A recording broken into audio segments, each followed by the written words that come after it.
Hey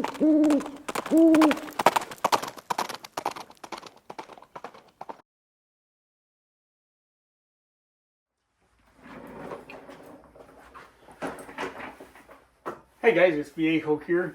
Hey, it's the third week of June in 2024. I had a nice day here on the Central Coast of California. I'm just back in from a long weekend with my siblings up at sister and brother-in-law cabin in the Sierra foothills. Beautiful up there. It was off-grid a little bit there, but it was fun to get together with everybody for a while. Anyway, hey, today I want to show you about a upgrade that I did with the Lee Ultimate Turret Press. If you recall, from previous videos, I was having a little bit of difficulty with this setup at first. This was kind of an early edition of this model, and the newest ones that have been released have those problems pretty much solved. But early on we had problems with the turret, with the auto advance system overrunning, over traveling. But once we have it loaded up with dies, see the over rotation? Look at that. Okay. So, no bueno. And that was, there were a number of things that contributed to that. And I talked to Lee about it. There was one issue in particular with the 3-hole configuration, and that ended up being a problem with the auto advance rod, and I had to tweak that myself a little bit. But once we got that done, that fixed that. But even at that, with the 4-hole and the 5-hole turret, I was still having problems with the with proper alignment. It would tend to want to run past the correct detent position. So I kind of got frustrated and I set the press aside. I was not happy with how it was operating, even when properly lubricated with STP, as Lee requests that we do, as I still had problems with that. Well, and thanks to viewer Derek N's 2140, I discovered that at Lee Precision's website online there were new instructions for the press. This is page 4 of the instruction set that came with my unit, and here is page 4 of the instructions that are new, and lo and behold, we have some new holes. All right, and there are ball bearings and springs in the new unit. I had spoken to Fortune Cookie 45LC, who had recently acquired a press, and he verified that his new press featured these ball detent holes. So I went ahead and got that extra part set. At the time when I ordered it, it wasn't really a kit or a set yet. They were individual parts, although I'm going to show them here to you right now. They came packaged all together like they were going to be a kit, and they should be. They also should have given it to me free, but they didn't. I had to pay for it. Thanks, Lee. So I contacted Lee and, sorry, I hit the camera, and asked whether or not the newer parts were available for me to upgrade my old press, and they said yes, in fact they are. And they sent me the parts that they said I was going to need. So let's go see what actually arrived here. We should have a new bearing plate. Okay, there it is with the holes, and we should have gotten, yes, okay, a ball detent, or a detent ball, and the spring. Okay, so here is my old plate, right? No holes down here where my thumb is, and here is the new one with those holes. So let's go ahead and install this new set and see if that solves all the problems. Here are the parts then for the top end of this thing with the 5-hole turret, okay, or holds down clamp, and the current pressure plate. If we look closely right here, we can see the number 5 imprinted, and down here 4 and 6. But our instructions, this is the new set, look what it says for position for 4 or 6 hole tool carrier. They say put the ball detent in position 5, and down here for the 5 hole tool carrier, that's where we're going to put it. We're going to put it in the 4 to 6 hole. And the instructions themselves tell us that there's the spring and the 1/4 inch chrome ball on there. So we'll go ahead and put the bearing plate back on and get it bolted into place before we lose that stuff. And we are advised to add STP as a lubricant, so we've got that on the new pressure plate. All right, so I have it installed as per the instructions for the 5 hole, but when I rotate this, I can feel and hear the ball detent engage.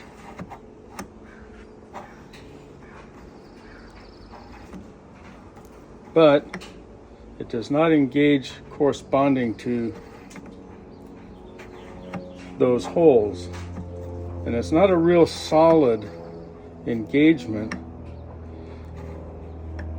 So the detent rod isn't corresponding to that detent ball. I'm going to try switching that ball over to the 5 hole mark and see if that does it, but this ain't working.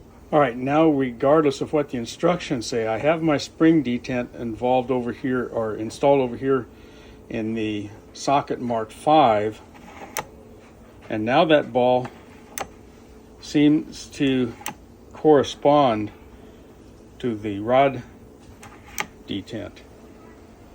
Weird. Okay, now we're all installed with the ball detent system in the number 5 socket with the number 5 turret, and everything seems to be syncing up good now.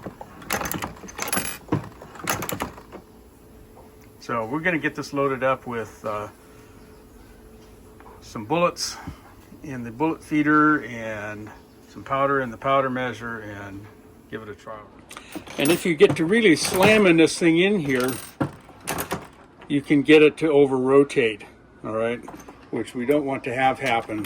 But as long as you're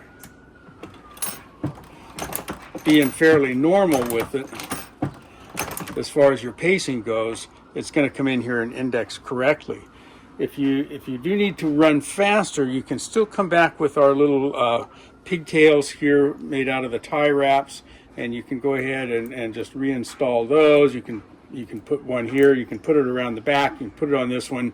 You can put as many of those on there as you want, in fact, and that will help somewhat with that over rotation problem. Okay, so once you kind of get that little pigtail set up, you can leave it, push it on and off as necessary, and that adds a little bit more friction. Okay, and is gonna, well, there I was still able to do it. Okay, and give you a little bit more protection from over rotation. You can use those or not. Doesn't seem to hurt anything, and I'm gonna personally leave mine on there. Now the case kicker, I'm not having a whole lot of success with that. It doesn't seem to be quite the right twist on that plastic ejector. I'll show you what I mean. Okay, there's my, it wants to eject the case a little bit too late. Like that. And I got another catch bin down here for it.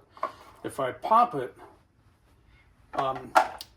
it will push it out faster, but I think that I'm going to just take that off of there and pull the case out myself. Here's what this piece looks like, okay? And it's not necessary. You can just as easily reach in there and pull your cartridge out, but I think I need to heat this up a little bit and get a better twist on it, more appropriate to get it to work. It should work. There's inherently is an okay design. It's just kind of the timing is off just a little bit on it. Okay, I couldn't stand it. I had to see if I could make this guy work. So what I did temporarily was just wedge some folded paper in there to open that spring up and bring this tail around a little bit farther so that it would contact my case just a little bit earlier. And let's see how that worked. And I think it will, as long as I don't get too aggressive with the handle. Yeah. Perfect. Guys, I'd love to show you some of the reloading on this press as I have it modified now, but I'm still on YouTube's most wanted list, and they're not going to let me get away with showing you any casting or reloading stuff. But I do have an enhanced version of this video over on the Rumble channel. You go to rumble.com and type in my channel name. Okay, just Walter Bunning, all run together. And you can see the setup now in actual operation when I did some reloading with it today. Okay. Wish I could show you here, can't do it. So it turns out that the instructions, the part about where you put the spring and detent ball weren't right. Now, I don't know if that's because maybe they've changed the turrets or something, but putting the ball detent in the 4 and 6 socket didn't work. Put it in the 5 socket like, you know, intuition would have told us to do, and it worked fine. So go figure. I don't know if the instructions were wrong, or like I said, it could be that they reconfigured the turret since I got mine. I don't know. But anyway, that actually ended up solving 99.9% of the over rotation issue. If you really get to rocking this handle hard, you can slingshot that thing past both detents, and that's no bueno. You don't want to do that. Okay, but you pace yourself, and it actually works pretty well. Things I still can't make myself like the Lee Safety Prime system. You know, a lot of guys use it and like it. I don't. It's just the way it is, and it's the way it's going to be. All right, there you go. I'm pretty happy now that I've got that upgrade kit with the ball detent. So now we've got 2 detents. So we've got that ball to help keep this thing from auto-rotating too far, you know, beyond where it's supposed to. The detent pin still holds this thing nice and solidly in position. F5's busy up there today. Anyway, and I think the case kicker is solvable. Like I said, I just shoved that paper wedge in there, and that did the trick. We still have to be cognizant of the fact that this guy has a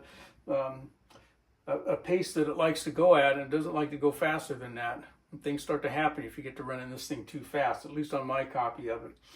And it is my understanding now that the new editions of these, and I would say by new I mean if you pick this up anytime after March of 2024, you probably got the newest one, but you'll know if it's the new setup immediately when, you know, first time you go to change these turrets out. That little ball and spring detent are in those sockets there, or in one of the other sockets. Be careful with those. It's not real stable when you're putting those things in there. You got to be careful because you'll lose them. Okay, so a little bit of STP on that ball and spring to kind of help hold them together wouldn't hurt. But you know, be your own judge there when you're moving that spring and ball detent or changing the turret, because they're a little unstable up in there until you get that top piece bolted down.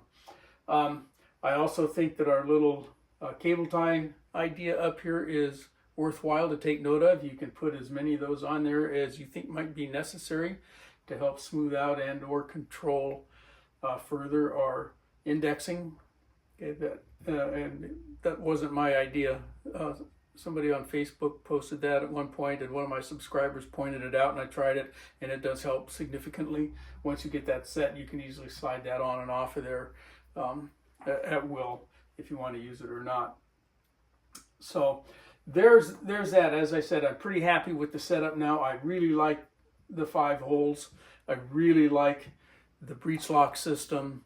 You know, when it comes time, you know, that last little bit of powder that's always up in here in your auto drum, yeah, it breech lock, twist it, take it out, dump it in the container, and put it back in, and you haven't lost any of your settings. That's really handy. And the breech lock system is nice. I've been hoping for a long time they'd come out with a breech lock turret press. So there we go. We are indexing properly now. Okay, every time.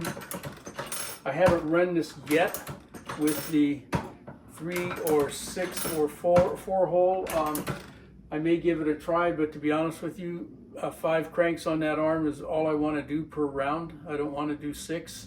I could see myself doing 3 if I have pre-sized and primed brass and didn't want to use a bullet feeder. So, you know, all I got to do is charge and expand, seat a bullet and crimp, and be done in 3. All right, so I'm going to give that a try at some point. But I'm actually happy with this setup now. I like it. Once more, too, regarding the bullet feeder, this thing works really, really well for me. It's a little bit of a trick at first, get it adjusted properly so that bullet seat's down in there the way it's supposed to. And I don't like the idea of the bullet feeder magazine on top of here. When that 5-hole, you know, 5-tube magazine is full of bullets, that's a lot of weight, and that gets to flopping. They're floppy enough as it is. I think that guy wants to live best on a fixed tool head, like on the 6-pack Pro or a Dillon 650 or 750 or something like that, where the tool head is stationary. Then it works great. All right, let's bring that to an end here. I'm at the point now where I think that I could recommend this press. I couldn't until I solved this over rotation problem, and I think we've got that licked now with the new parts, and it looks like the new presses are coming out with those installed, so that's a good thing. That was a good move for Lee. They should have done it in the first place, but they didn't. All right, I'm going to leave links to a couple other guys that are using this press, the Plinkin Preacher and Treetop Flier, down in the description box. They've both got video out on the press. I just saw a new one out from the Plinkin Preacher. Treetop Flier has had his. He's had his a little longer than me, in fact. And in fact, I talked to him just today and was talking about the parts kit and what came in it and so forth. And he's got one en route kit as well for his unit. So, and Plinkin Preacher was loading some. I think he was loading 350. What did he load? I can't remember. Anyway, go check him out. I'll put a direct link to that video for him. Okay, that's going to do it for this video. So if you've got questions, comments, and so forth, feel free to, you know, note them down in the comment section. But from the Viejo bench for now, that's all she wrote.